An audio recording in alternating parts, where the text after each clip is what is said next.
నమస్కారం. ఓం గం గణపతియే నమః. ఓం నమః శివాయ. ఓం శ్రీమాత్రే నమః. సర్వమంగళ మాంగళ్యే శివే సర్వార్థ సాధకే శరణ్యే త్ర్యంబకే దేవి నారాయణి నమోస్తుతే. కుంభరాశి సంచార ఫలితాలు వివిధ రాశులలో ఎలా ఉంటుంది మనం ఈరోజు పరిశీలిస్తాం. కర్కాటక రాశి వారికి కుంభరాశిలో శని సంచారం ఏ విధంగా ఉందో ఇప్పుడు తెలుసుకుందాం. అయితే కర్కాటక రాశికి శని భగవానుడు సప్తమ అష్టమాధిపతి వహిస్తాడు అనమాట. సప్తమం అంటే మనకి పార్ట్నర్షిప్, అలాగే స్పౌస్. సో వ్యాపార రంగంలో వారికి పార్ట్నర్స్ ఉన్న ఆ విధంగా వ్యాపారం చేసుకునే వారికైనా కానీ, లేదా భార్యగా భర్తతో అన్న వీరు వ్యవహరించే తీరు మనకి ఈ శని సంచారం మనకి తెలియజేస్తుంది. అలాగే అష్టమం అష్ట కష్టాలు, సడన్ గెయిన్స్ అన్న అనుకోవచ్చు, సడన్ లాసెస్ అన్న అనుకోవచ్చు. సడన్ గా ఏమన్నా అది మంచిగా చెడైనా అన్ని ఏదున్నా కానీ అష్టమం మనకి తెలియజేస్తుంది. అయితే కర్కాటక రాశి వారికి కర్కాటక రాశిలో చంద్రుడు ఉన్న రాశి కర్కాటక రాశి అని అంటాం. అలాగే కర్కాటక లగ్నం వారికి ఉంటే మనకి రాశి ఫలితాలు ఉంటాయి. కాబట్టి కర్కాటక రాశి వారికి అష్టమ శని అవుతాడు. కాబట్టి అష్టమ శని ఎలాగైతే మనకి ఏళ్ళనాటి శని, అష్టమ శని, అర్ధాష్టమ శని ఉంటుందో వారికి ఈ 2023 జనవరి నుంచి 2025 31 మార్చి వారికి అష్టమ శని ఫలితాలు ఇస్తారన్నమాట. సో అష్టమ శని ఫలితాలు అంటే ఏమనగా వారికి దీర్ఘకాలిక అనారోగ్యం లేదా దీర్ఘకాలికంగా వారు బాధపడుతున్న రోగాలు నయం కాకపోవడం, హాస్పిటల్ ఖర్చులు ఎక్కువగా అవడం, లేదా కొత్తగా ఏదైనా రోగం రావడానికి చాలా అవకాశాలు ఉంటాయి. లేదా ఎవరికైనా సడన్ గా అప్పు చేయటము, లేదా ఇంట్లో సడన్ గా ఏదన్నా ఇంట్లో వారికి ఏదన్నా దీర్ఘకాలికమైన అనారోగ్యం రావడం, వారు గురైపోవడము, దాని మూలంగా వీళ్ళు ఎక్కువగా ఖర్చు చేసేయడం, ఇలాంటి ఫలితాలన్నీ మనకి అష్టమ శని ఇస్తారన్నమాట. అలాగే ఏమంటారు, సడన్ గా ఎవరన్నా ఇంట్లో లాస్ అంటే మనం చెప్పకూడదు కానీ ఇంట్లో వారు ఎవరన్నా ముసలి వాళ్ళైనా పెద్ద వాళ్ళైనా కానీ వారు దీర్ఘకాలికంగా ఏదన్నా రోగాలు బారిన పడి ఉన్నా కానీ వారు కాలం చెందడం ఇలాంటివి కూడా ఫలితాలు మనకి కర్కాటక రాశి వారికి ఈ సంవత్సరం కలుగుతుంది అనమాట. సో వీరిని చూస్తున్న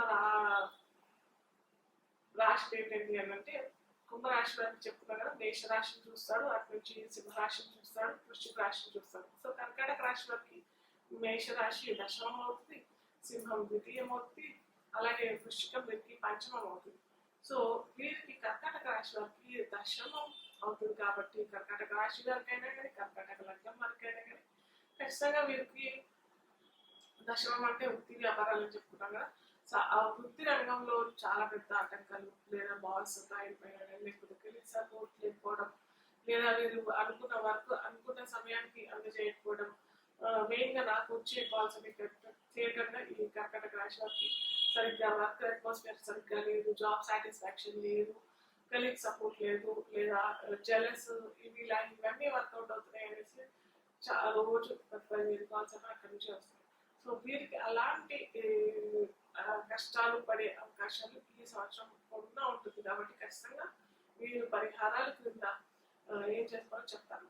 సో ఇవన్నీ చేసుకుంటే చక్కటి ఫలితాలు వస్తాయి అన్నమాట. అయితే నెక్స్ట్ మనకి సింహరాశిని కూడా చూస్తాడు. సింహం ఏమిటంటే వీరికి ద్వితీయం అవుతుంది. ద్వితీయం అంటే కుటుంబ స్థానం అవుతుంది, ఫ్రెండ్స్ అవుతారు, ధనం అవుతుంది, దాచుకున్న ధనం అవుతుంది.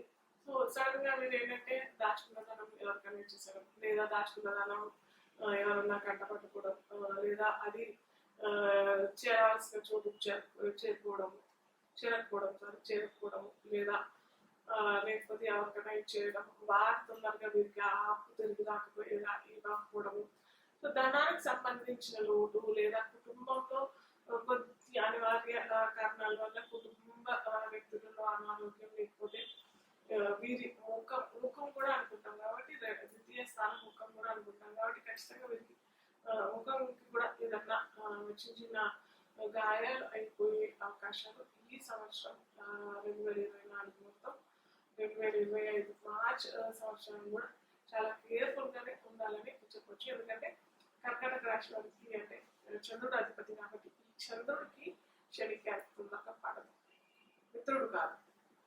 ఆ చంద్రుడికి అందరూ మిత్రులే, కానీ శనికి చంద్రుడు మిత్రుడు కాదు. సో కొన్ని ఎనిమి సింబల్స్ ఎక్కువగా ఇచ్చే అవకాశాలు ఉంటాయి.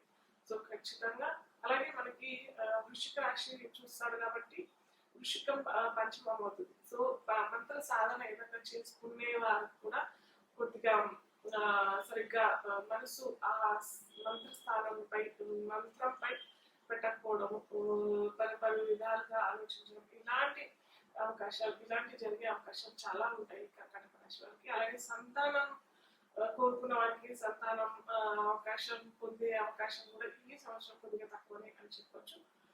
లేదా సంతానం కలిగిన వారికైనా కూడా సంతానం వలన వీరు కొద్ది అసంతృప్తి వ్యక్తం చేసే అవకాశాలు ఈ సంవత్సరం పొడవునా ఉంటుంది.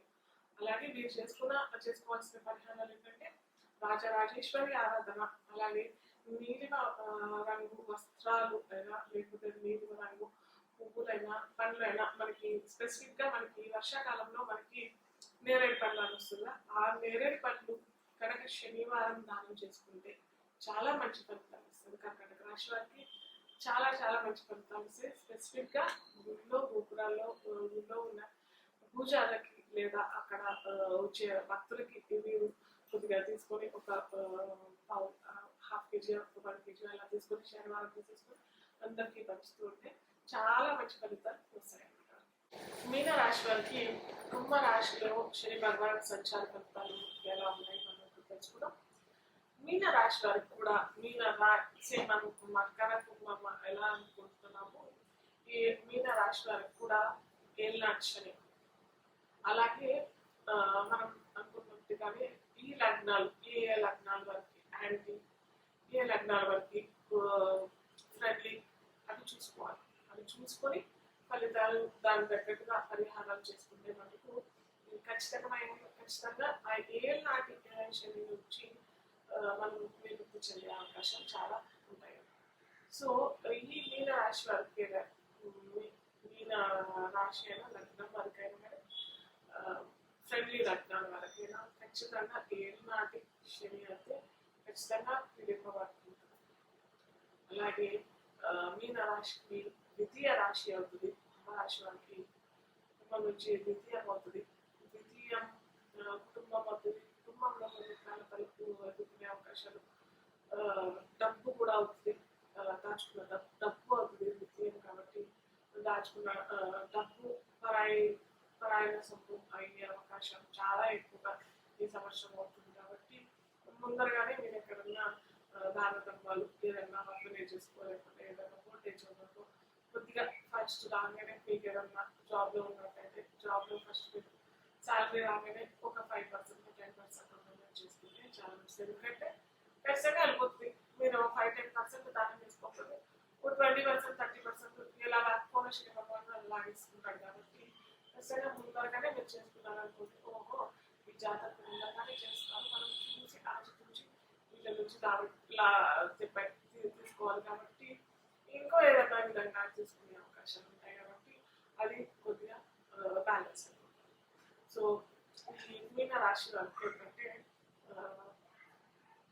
మేషం ద్వితీయం అవుతుంది. కాబట్టి మేషరాశిని కుంభరాశిలో సంచరిస్తున్న శని భగవాన్ని చూస్తారు. కాబట్టి సో సేమ్ అలాగే కుటుంబాలు కలతో ఏర్పడే అవకాశాలు, కుటుంబంలో సఖ్యత లేకపోవడం, లేదా ఫేస్ ఏదన్నా సడన్గా ఏదన్నా గాయాలు లేదా దురదలు ఉప్పులు కావడం, ఇలాంటివన్నీ అవకాశాలు వచ్చే అవకాశాలు, చిరాకులు చాలా కుటుంబంలో భేదాభిప్రాయాలు రావడం, ఇలాంటివన్నీ జరిగే అవకాశాలు, డబ్బు వల్ల కూడా వచ్చే అవకాశాలు చాలా ఉంటాయి. కాబట్టి నాకు జాగ్రత్తలు ముందరగానే ఇప్పుడు చెప్పినట్టుగానే ముందరగానే డబ్బులు ఎక్కడన్నా డొనేట్ చేసుకుంటే చాలా మంచిది. అలాగే కుంభరాశి నుంచి సింహాన్ని చూస్తారు. కాబట్టి మీన రాశి వారికి షష్టం అవుతుంది. కాబట్టి షష్టం రుణ రోగ శత్రువు ఉంటుంది. కాబట్టి మళ్ళీ ఫ్రెండ్లీ లగ్నాల వారికి అయితే ఇది ఏమంటారు మంచి అవకాశం లోన్స్ పొందడానికైనా కానీ పూర్తిగా కాలిపోయిన రోగాలు ఉన్నాయి, ఆ వాటికి ఉపశమనం మెడిసిన్ లభించడం, లేదా ఏమంటారు ఏమన్నా దీర్ఘకాలికమైన రోగాలతో వారికి సడన్గా నయమైపోవడం, సడన్గా వారికి చికిత్స లభించడం, ఇలాంటి అవకాశాలు చక్కగా ఉంటాయన్నమాట. అలాగే శత్రు పీడ కూడా తగ్గిపోవడం, అంటే సడన్గా శత్రువు మారిపోవడం వల్ల, లేకపోతే వారు ఎక్కడో వెళ్ళిపోవడము, లేకపోతే మీరు కాలం మనం శత్రువుతో నిదాయిస్తున్నాం కదా, కాబట్టి అది తొందరగా లేదా ఏదైనా మధ్యవర్తిత్వం కమ్యూనికేషన్ వల్ల అది బ్యాలెన్స్ అయిపోవడం, ఇలాంటి అవకాశాలు జరిగే అవకాశాలు అది ఫ్రెండ్లీ అయితే అవుతాయి. అదే యాంటీ అయితే మనకు ఖచ్చితంగా నేను చెప్పుకునేది మనం చెప్పుకున్నాము నా రోగ శత్రుపీడ ఎక్కువగానే ఎదిగే అవకాశాలు చాలా చాలా ఉంటాయి.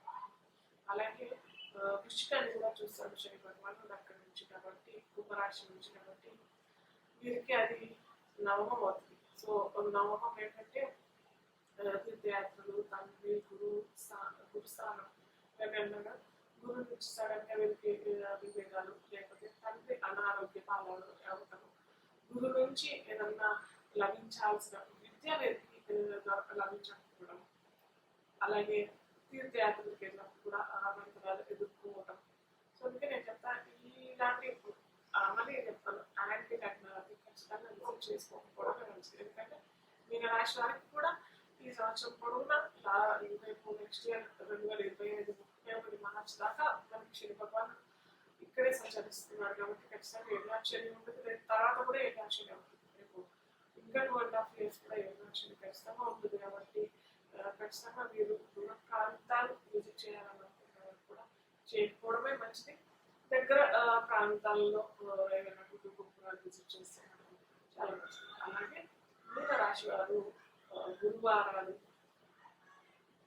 దత్త క్షేత్రాలు విజిట్ చేయడం, లేకపోతే దత్త పారాయణ చేసుకోవడం, నీలిమ రంగు వస్త్రాలు, శనివారం శని భగవానుడు ప్రీతి కొరకు నూనె దానం శనివారాలు చేసుకుంటే, దీపారాధన కోసమైన కానీ ఆవ నూనె, నువ్వుల నూనె కనుక శనివారం ఇచ్చి, అలాగే శని ప్రీతి కొరకు శని జపం, తర్పణం, హోమం, దానం ఇవన్నీ చేసుకుంటే మనకు మీన రాశి వారికి కూడా సత్ఫలితాలు లభించడానికి అవకాశం ఉంది.